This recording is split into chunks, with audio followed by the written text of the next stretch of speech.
سورہ یوسف آیت نمبر 78۔ اعوذ باللہ من الشیطان الرجیم، بسم اللہ الرحمن الرحیم۔ قالوا یا ایہا العزیز ان له ابا شیخا کبیرا فخذ احدنا مکانہ انا نراک من المحسنین۔ قالت معاذ اللہ ان نأخذ الا من وجدنا متاعنا عنده انا اذا لظالمون۔ فلما استيئسوا منه خلصوا نجيا قال كبيرهم ألم تعلموا أن أباكم قد أخذ عليكم موثقا من الله ومن قبل ما فرطتم في يوسف فلن أبرح الأرض حتى يأذن لي أبي أو يحكم الله لي وهو خير الحاكمين۔ ارجعوا إلى أبيكم فقولوا يا أبانا إن ابنك سرق وما شهدنا إلا بما علمنا وما كنا للغيب حافظين۔ واسأل القرية التي كنا فيها والعير التي أقبلنا فيها وإنا لصادقون۔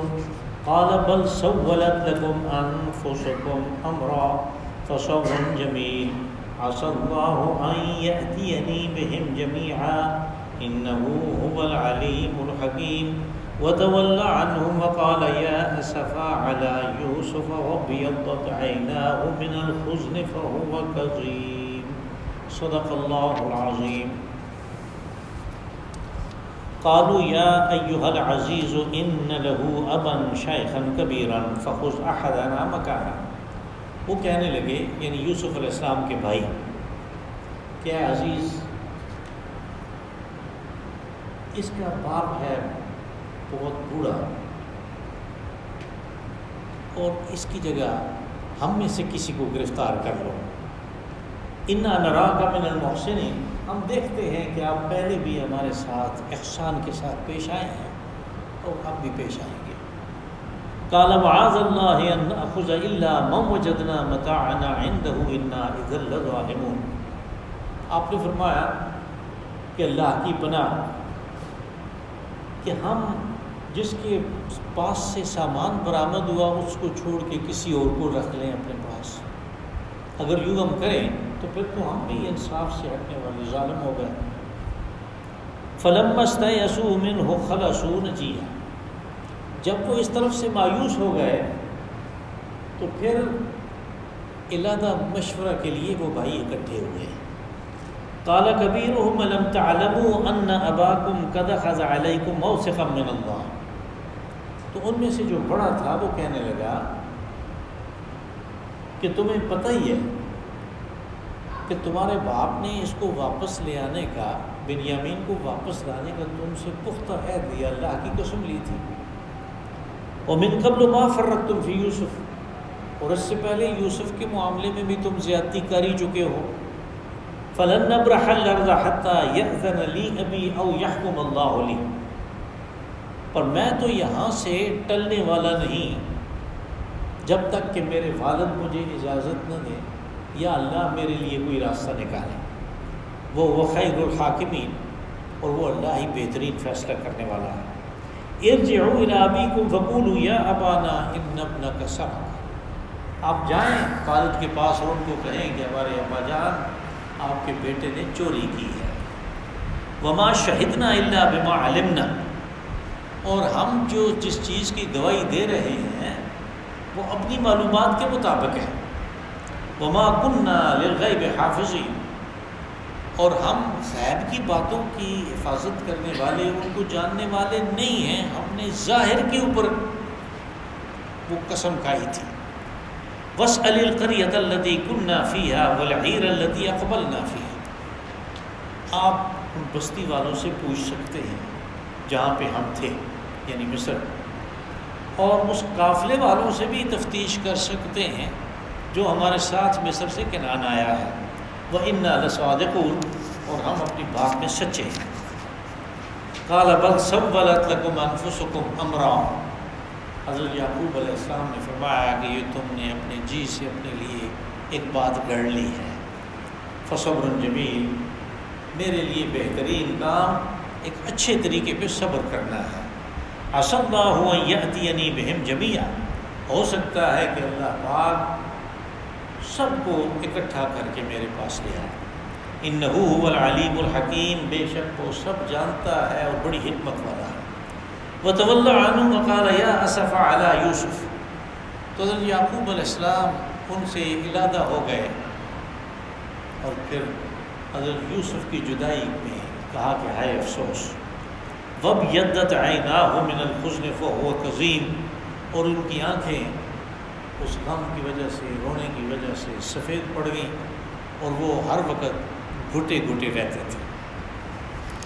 حضرت یوسف علیہ السلام کے واقعہ میں یہ اس کا تسلسل ہے۔ پچھلے درس میں یہ بات یہاں پہ ختم ہوئی تھی کہ جب بنیامین کے سامان سے برآمد ہوا وہ پیالہ، شاہی کٹورا، تو جیسے پہلے انہوں نے پوچھا تھا کہ تمہارے ہاں اس قسم کے جرم کی کیا سزا ہے، انہوں نے کہا اس بندے کو ہی رکھ لیتے ہیں، غلام بنا لیتے ہیں۔ تو اس کے مطابق بنیامین کو وہاں پہ رکھ لیا گیا۔ ان کو حضرت یوسف علیہ السلام نے یوں کہیں کہ گرفتار کروا دیا۔ اب انہیں خیال آیا کہ پہلے یوسف کے معاملے میں ہم نے کیا کیا، اب اس کے اوپر قسمیں کھا کھا کہ ہم والد سے لے آئے ہیں تو اس کو بھی یہاں چھوڑ کے جائیں گے تو پھر ہماری کیا عزت رہ جائے گی، باپ کی نگاہ میں ہماری کیا وقت رہ جائے گی۔ تو انہوں نے یہ منت سماجت پہ اترا، کہنے لگے یا ایھا العزیز ان لہ ابا شیخا کبیرا، اس کا باپ ہے جو بوڑھا ہے، وہ بڑا ہو گیا ہے، شیخ کہتے ہیں بوڑھے کو، اور ہمارے ہاں فقہ میں مسائل ہیں شیخ فرتوت کے لیے، یعنی وہ بوڑھا کہ جس کی صحت کی واپسی کا کوئی امکان نہیں، اس کے لیے نمازوں کا، اس کے لیے روزے کے علیحدہ احکامات ہیں ہماری فقہ میں۔ اور اسی طرح آپ کو پتہ ہے کہ زانی کی ایک قسم ایسی ہے کہ جس کو رجم کیا جاتا ہے، دوسری قسم وہ ہے کہ ہے وہ بھی زانی لیکن اس کی سزا کوڑے ہے۔ اب جس کی سزا رجم ہے اس کے ساتھ شیخ زانی کا لفظ ہے، یعنی وہ عمر میں بڑا ہو گیا، سب کچھ دیکھ کے بڑا ہوا، اب بھی وہ زنا کرتا ہے، کیا اس کی سزا رجم ہے۔ رجم کہتے ہیں بندے کو پتھر مار مار کے ہلاک کر دینا، جو کہ انتہائی اذیتناک ہے، یعنی رسوا کن ہونے کے علاوہ۔ کہ وہ بڑا ہے، فخذ احدنا مکانا، آپ نے اگر ایک آدمی ہی رکھنا ہے اپنے پاس غلام بنا کے تو ہم میں سے کسی کو رکھ لیں۔ یعنی وہ واقعی اپنی اس قسم کی لاج رکھ رہے تھے کہ ہم نے اس کو واپس لے کے جانا ہے، تو وہ اپنے آپ کو، یعنی وہ جو باقی ہیں 10 وہ پیش کر رہے ہیں کہ جس کو چاہیں رکھ لیں۔ انا نراک من المحسنین، یہ درخواست تو قانون کے مطابق نہیں، قانون تو یہی ہے کہ جس کے سامان سے برآمد ہوا، یعنی جس کے اوپر چوری کا الزام لگا اسی کو غلام بنانا، لیکن جو محسن ہے وہ ذرا آگے بڑھ کے معاملات کو سلجھانے کے لیے دوسروں پہ کو زیادہ دیتا ہے، ان کی خواہش سے بھی زیادہ دیتا ہے، اس کو محسن کہتے ہیں۔ وہ جو آپ سنتے ہیں جمعے کے خطبہ میں ہر مسجد میں، یعنی اللہ یأمر بالعدل والاحسان وایتاء ذی القربی، عدل کا حکم دیتا ہے، احسان کا حکم دیتا ہے۔ عدل تو یہ ہے کہ جس کا جو حصہ ہے اس کو برابر برابر دے دو، یہ عدل ہے۔ احسان یہ ہے کہ کسی کا بنتا تھا، تمہارے پاس بھی تمہارا حصہ بنتا تھا، تم اپنے حصے میں سے بھی اس کو دو، یہ احسان ہے۔ اور یہاں پہ چونکہ انہوں نے آپ کے احسان کا پہلے بھی پتہ تھا کہ انہوں نے ہمیں غلہ دیا اور پیسے بھی واپس کر دیے، تو وہ جو چیز تھی کہ آپ محسن ہیں، آپ نے ہمارے اوپر پہلے بھی احسان کیا ہے، ہم اب بھی احسان کی توقع رکھتے ہیں۔ انہوں نے کہا ہم اس لیے یہ خلاف قانون درخواست کر رہے ہیں۔ قال معاذ اللہ ان نأخذ الا من وجدنا متاعنا عنده انا اذا لظالمون۔ حضرت یوسف علیہ السلام نے فرمایا کہ اللہ کی پناہ، ہم جس کے سامان سے ایک چیز نکلی اس کے بجائے کسی اور کو رکھ لیں، یعنی اس کو چھوڑ دیں، ایک گناہ تو یہ ہوا، کسی دوسرے بے گناہ کو رکھ لیں دوسرا گناہ، یہ تو دوہرا گناہ ہو گیا۔ ہم اس قسم کے گناہ سے، اس قسم کے ظلم سے، اس قسم کے انصاف سے دور بات جو ہے، اس سے اللہ کی پناہ میں اپنے آپ کو دیتے ہیں۔ اگر یوں ہم کریں تو پھر ہم ظالم ٹھہریں گے۔ اب دیکھیں یہاں پہ احتیاط قرآن پاک کی، آپ نے یہ نہیں کہا کہ جس نے چوری کی اس کے علاوہ کسی دوسرے کو رکھے، اس لیے کہ چوری ہوئی نہیں ہے، وہ تو انہوں نے خود رکھوایا تھا اور وہی کے ذریعے سے حکم ہوا، کیونکہ بعد میں اللہ پاک نے اس کی وضاحت کی، کذالک کدنا لیوسف، کہ یہ چال ہم نے یوسف کے لیے چلی، یہ تدبیر ہم نے بتائی تھی کیسے کر لو۔ اب وہ یہ نہیں کہہ رہے کہ جس کے سامان جو چور تھا اس کے بجائے کسی اور کو رکھے، وہ کہہ رہے ہیں کہ جس کے سامان میں سے ہماری چیز برآمد ہوئی اس کے علاوہ کسی کو رکھا، اس کو توریہ کہتے ہیں، یعنی بات بالکل حقیقت کے مطابق ہے، بالکل حقیقت کے مطابق ہے، سننے والا اس کا کچھ اور مطلب لے رہا ہے، وہ یہ مطلب لے رہا ہے کہ وہ کہتے ہیں کہ جس نے چوری کی ہم تو اسی کو رکھیں، حالانکہ وہ یہ نہیں کہہ رہے، وہ کہہ رہے ہیں جس کے سامان سے برآمد ہو، ہم وجدنا متاعنا، ہمارا سامان، ہمارا متاع عندہ اس کے پاس، اگر ہم یوں کریں تو پھر ہم ظالم ٹھہریں گے۔ فلما استيئسوا منه خلصوا نجيا، استیأس کہتے ہیں مایوس ہو جانے کو، یعنی نا امید ہو جانا، مایوس ہو جانا۔ جب وہ اس طرف سے مایوس ہو گئے کہ ہم کسی بھی طرح اس کو اپنے ساتھ لینے میں کامیاب نہیں ہو سکتے، یہ تو انہوں نے روک لیا، تو پھر وہ مشورے کے لیے علادہ ہوئے۔ نجیہ، نجا کہتے ہیں سرگوشی کرنے کو، اور سرگوشی یعنی علادگی میں، خلصو علادہ ہونے کو کہتے، علادہ ہوئے۔ تو جب وہ مایوس ہو گئے، علادہ ہوئے، اور یہ بھائی آپس میں مشورہ کرنے لگے۔ قال کبیرہم الم تعلموا ان اباکم قد اخذ علیکم موثقا من اللہ، تو ان میں سے جو بڑا تھا اس نے اس مشورے کے دوران کہا کہ تمہیں پتہ ہی ہے میرے بھائیوں کہ تمہارے باپ نے تم سے اللہ کو گواہ بنا کے قسم لی ہے۔ اب ہمارے مفسرین کا اس بارے میں اختلاف ہے کہ یہ بڑا کون ہے۔ جو عمر میں بڑا ہے وہ روبیل ہے، اس کا نام روبیل تھا۔ جو علم و مرتبہ میں بڑا ہے اس کا نام یہوذا تھا، اور پھر بعض جگہوں پہ شمعون کا نام بھی لیتے ہیں جو جاہ و مرتبے میں، یعنی اس کے پاس مال زیادہ تھا، لیکن اس کے بارے میں ہمارے مفسرین کو تھوڑی تعداد ہے جو کہتے ہیں یہ روبیل یا یہوذا ہے۔ عمر میں بڑا روبیل ہے، لیکن زیادہ باریکی میں جائیں تو اگر صرف عمر میں بڑے کی بات ہوتی تو پھر یہاں پہ لفظ کبیر نہیں ہونا تھا بلکہ اکبر ہونا تھا، کالا اکبر۔ یہ کبیر جو ہے یہ صفات میں بڑائی کو ساتھ لیے ہوئے ہوتا ہے۔ ہمیں سورہ انبیاء میں یہ بات ملے گی، 17 پارے میں ہے کہ جب حضرت ابراہیم علیہ السلام نے اس قوم کے بت خانے میں جا کے بتوں کو توڑ دیا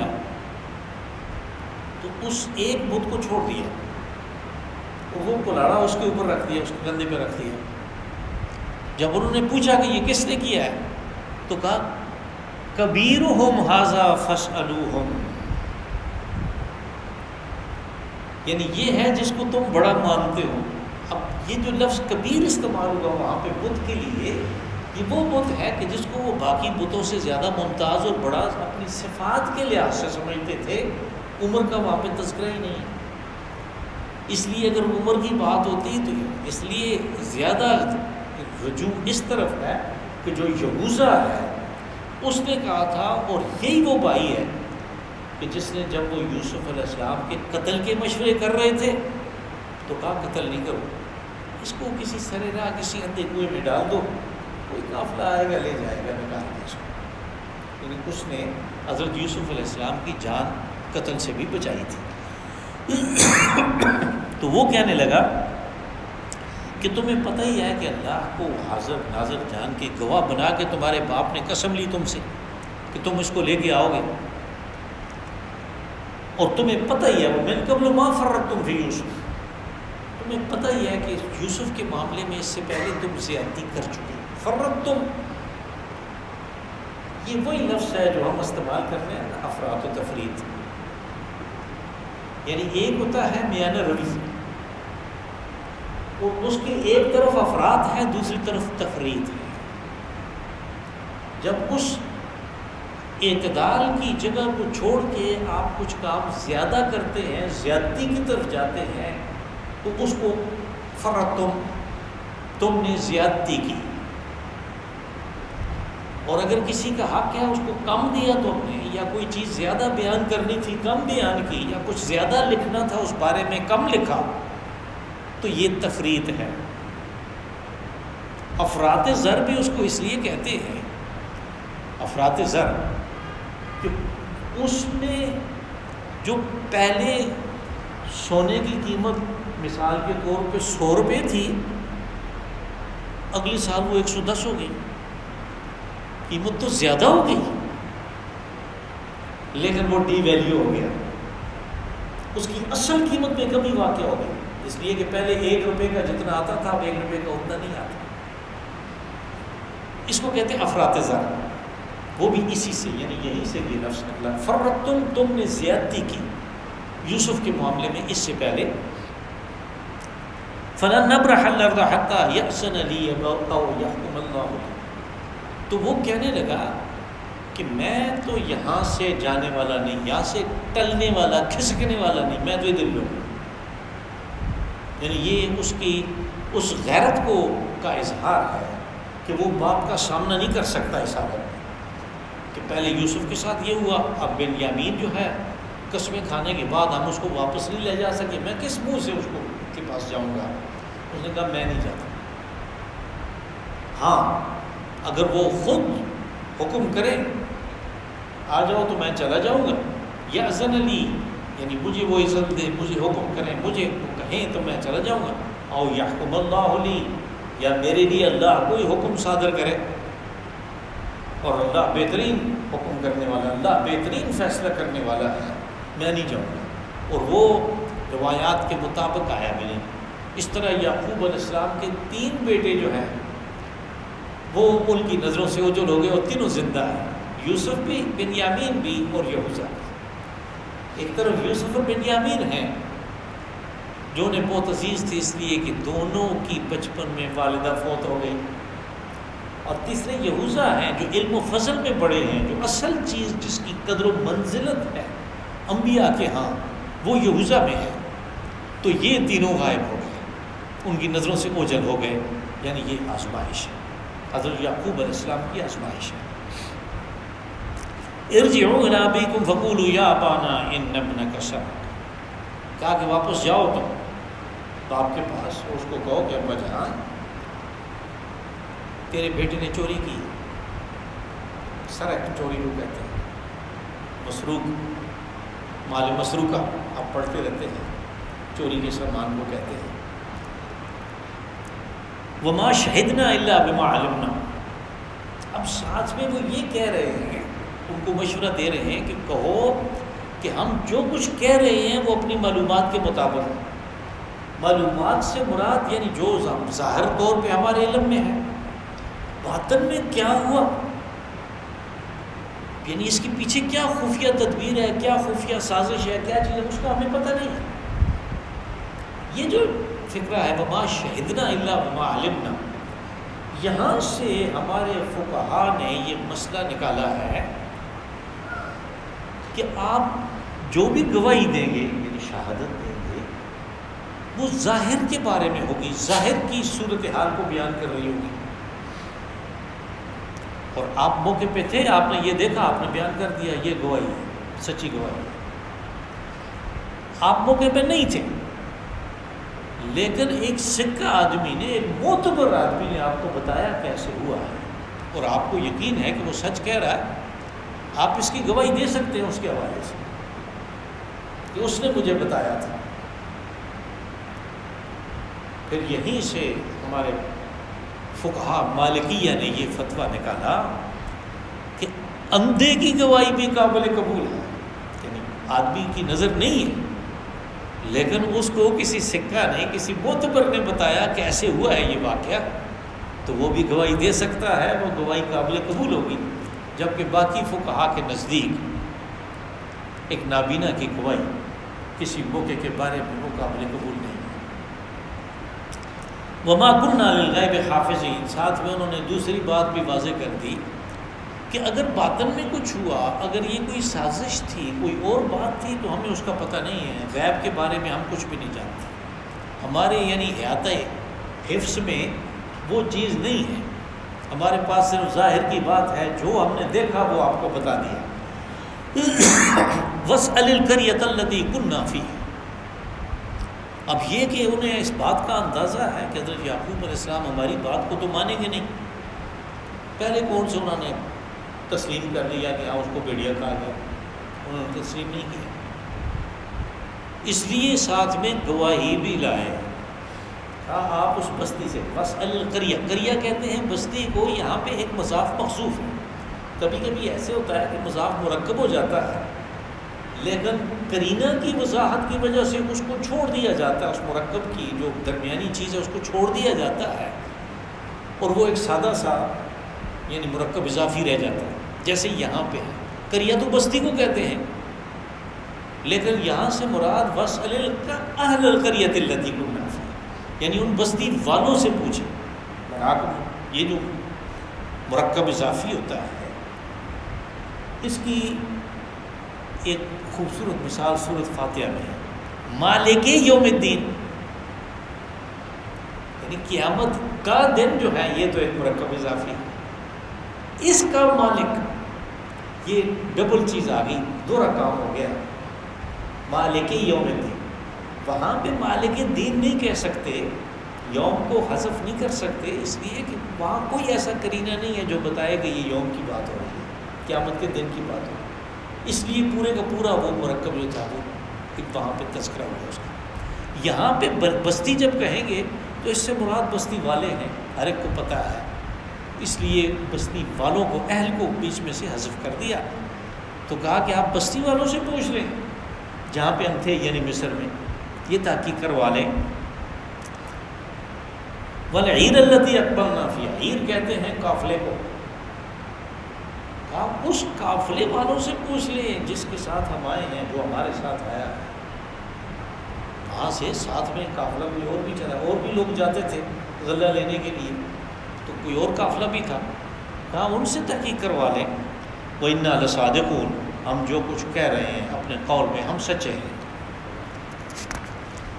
قَالَ بَلْ سَوَّلَتْ لَكُمْ أَنفُسُكُمْ أَمْرًا، اب یعقوب علیہ السلام وہی بات کہہ رہے ہیں جو یوسف کے معاملے میں کہے تھے، وہاں پہ بھی جس وقت وہ خون لگا ہوا کرتا لے کے آئے تو آپ نے فرمایا بل سولت لکم انفسکم امرا، سولت تسویل کہتے ہیں معاملے کو آسان کرنا، کسی چیز کو آسان کر دینا، تو سولت لکم، تم نے اپنے لیے یہ چیز آسان کر لی، ایک سیدھا سا سادہ سا بہانہ بنا دیا کہ یہ معاملہ ہو گیا، اس وقت بھی یہ کہا تھا، اس وقت یہ کہا، اس وقت یہ کہا تھا، تو وہ غلط بات کر رہے تھے، اس وقت یہ کہا تو وہ صحیح بات کر رہے ہیں، جس سے معلوم ہوا کہ ایک مجتہد، اجتہاد کرنے والا غلطی کر سکتا ہے، اور انبیاء جب اپنے ذاتی علم سے بات کر رہے ہوں تو غلطی کا احتمال رہتا ہے۔ یہ الگ بات ہے کہ اللہ کی طرف سے انہیں فوراً سچائی کی طرف، حقیقت کی طرف لے جایا جاتا ہے، جبکہ دوسرے لوگ اجتہاد کر کے اپنی غلطی کے اوپر دائم و قائم رہتے ہیں۔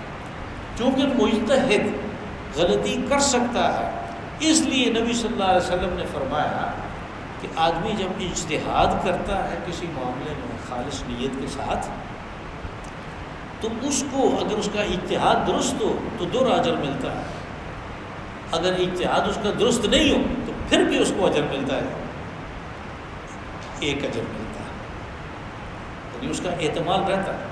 یہاں تک کہ رسول اللہ صلی اللہ علیہ وسلم نے اپنے اجتہاد سے بدر کے موقع پہ ایک جگہ پڑاؤ کیا، تو حضرت سعد بن معاذ نے پوچھ لیا کہ یہ جگہ آپ نے منتخب کی پڑاؤ کے لیے، اب صبح لڑائی ہونی ہے اگلی رات کے بعد، یہ وہی سے کی ہے؟ آپ نے فرمایا نہیں، یہ میں نے اپنی رائے سے کی ہے۔ تو اس نے وجوہات بیان کی، دلیل دی کہ یہ صحیح نہیں ہے جگہ، ہم دوسری جگہ ادھر جاتے ہیں۔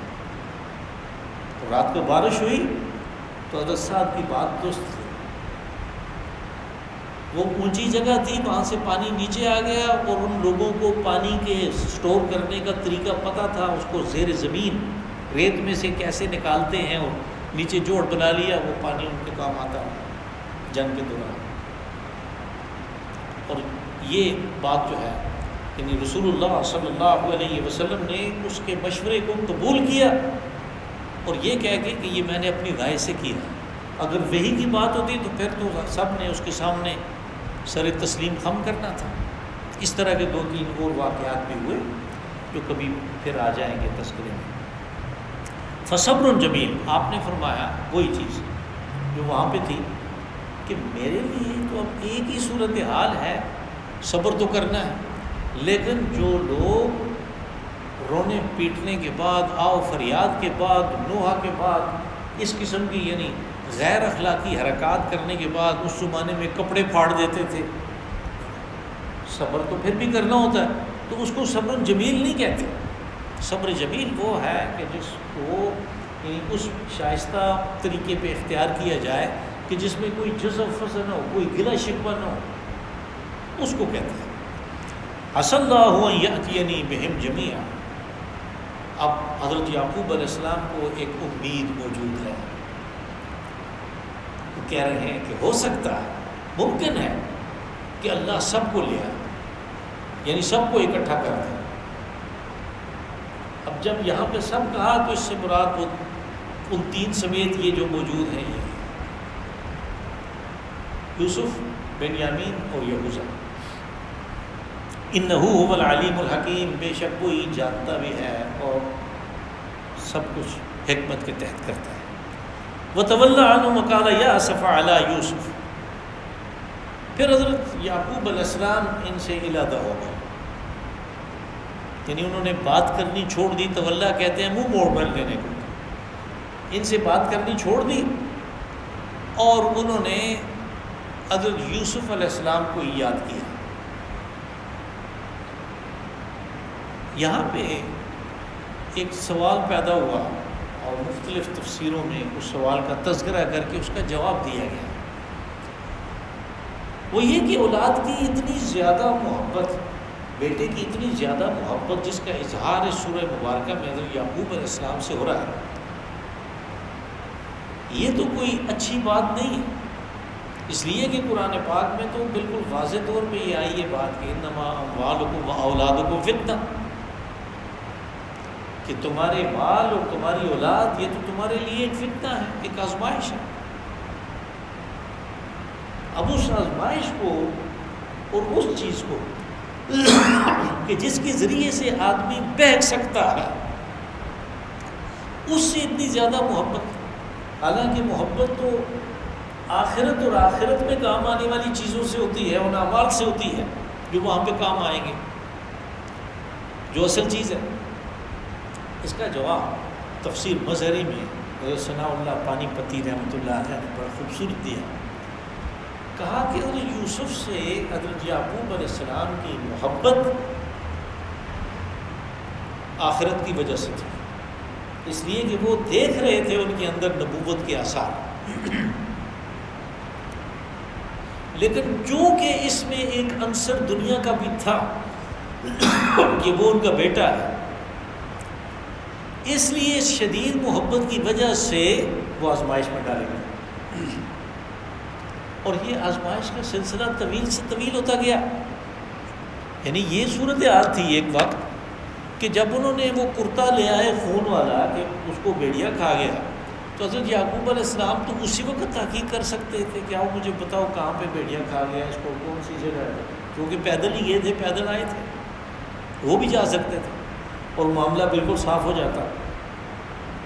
لیکن ایسے اللہ کے حکم سے نہیں ہوا. اللہ نے یہ ترکیب ان کے ذہن میں نہیں ڈالی، یعنی آزمائش شروع ہو گئی. اور یہ آزمائش سال تک چلتی رہی. کس لیے؟ کہ حضرت یوسف علیہ السلام سے محبت اگرچہ آخرت کی وجہ سے، نبوت کی وجہ سے تھی، لیکن اس میں دنیا کا ایک عنصر شامل تھا کہ وہ ان کا بیٹا ہے، اس لیے وہ آزمائش میں ڈالے. اور انبیاء کے ساتھ حضرت ایوب علیہ السلام کے ساتھ بھی یہ معاملہ ہوا کہ انہوں نے کسی معاملے میں قسم کھائی کہ میں اگر یہ بات ہو گئی تو میں اس کو 100 کوڑے ماروں گا. وہ بات تو ہو گئی، لیکن اب بیوی کو 100 کوڑے تو وہ نہیں مار سکے. جب نہیں مار سکے تو پھر آزمائش شروع ہوئی. وہ جو آپ سنتے ہیں کہ جسم میں کیڑے پڑ گئے، سکن کی بیماری ہو گئی، گوشت کی بیماری ہو گئی، اور وہ بستی والوں میں بھی نکال دیا. تو سال تک اس آزمائش میں وہ رہے. تو وہ صبر ایوب بالآخر اللہ کو پسند آیا کہ جس طریقے پہ انہوں نے صبر کیا تھا، نتیجے کے طور پہ وہ آزمائش ختم ہوئی اور وہ اہل و عیال بھی ان کو واپس ہوئے اور بیماری بھی ختم ہوئی. تو یہ یعنی ان کی جو اپنے ہیں، جب ان سے کوئی چھوٹی سی غلطی بھی ہو جائے تو وہ مواخذہ سخت ہوتا ہے. قرآن پاک میں یعنی سورہ احزاب میں وہ جو 22ویں پارے کی آخری آیات ہیں، اس میں کہا کہ یا نساء النبی من یأت منکن بفاحشۃ مبینۃ یضاعف لها العذاب ضعفین، کہ اے رسول صلی اللہ علیہ وسلم کی بیویوں، اگر تم سے کوئی غلطی ہوئی تو دوسروں کی نسبت تمہیں دوہری سزا دی جائے گی. تم سے غلطی نہیں ہونی چاہیے، دوہری سزا دی جائے گی. لستن کاحد من النساء، اس لیے کہ تم دوسری عورتوں کی طرح نہیں ہو، نبی کے حرم میں ہو. تو جب اپنوں سے کوئی بات ایسی ہو جاتی ہے تو پھر زیادہ اس کے اوپر عذاب آتا ہے. وَبْيَضَّتْ عَيْنَاهُ مِنَ الْحُزْنِ فَهُوَ كَظِيمٌ، تو غم کی وجہ سے ان کی آنکھیں سفید پڑ گئیں. یعنی اتنا زیادہ رونا ہم نے تو ایسا آدمی کوئی نہیں دیکھا، لیکن جو کتابوں میں دیکھا ہے وہ یہی ہے کہ ایسے ہو جاتا ہے کہ پتلیاں بھی سفید ہو جاتی ہیں اور وہ کالا حصہ جو ہے وہ بھی اس کے رنگ میں وہ چمک نہیں رہتی زیادہ رونے کی وجہ سے. فَهُوَ كَظِيمٌ، اور وہ گھٹے رہتے تھے.